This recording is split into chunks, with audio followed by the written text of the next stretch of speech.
In the last lesson, we saw how to duplicate surface curves to create curves that match a surface. Another way to do this is to draw the curves directly on the surface. And these are called curves on surface. So let's create a simple NURBS object and show you how that works. So I'm going to create a NURBS plane. So I'm going to go into Create, NURBS Primitive, Plane. And I'm just going to go ahead and drag out a plane. And I'm actually going to turn off the grid so we can see this. And then in my inputs here, I'm going to go ahead and change my patches to say 3 and 3. So that gives me just a little bit more detail. Now this is just a NURBS patch, and if I wanted to, I could take my control vertices and move them around, reshape it, do whatever I want. But a NURBS patch is basically a 2D object that's been deformed in 3D. So instead of X and Y coordinates, we have U and V.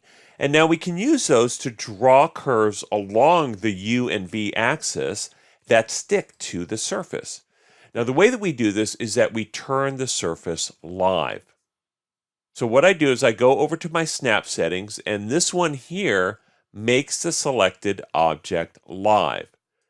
And when that happens, we'll be able to draw directly on this surface. So let's go ahead and do Create Curve Tools, CV Curve Tool. And as I start to click, you'll see that these CVs stick to this surface. So if I click up here, I can't get anything. I have to click on the surface. And so I'm locked in basically a 2D drawing paradigm.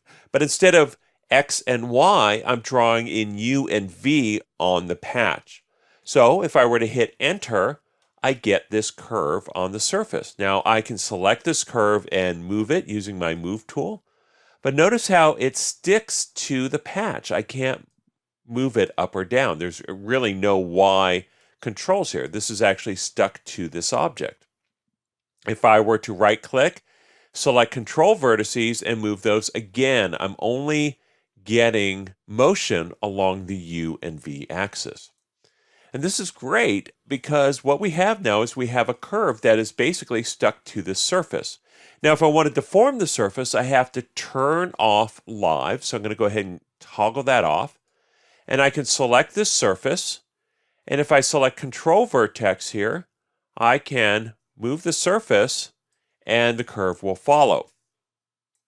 Now, if I select the curve itself, I can also do operations. So if I select this, I could go into Curves and maybe do an open close. I would close that curve and then I could open it again.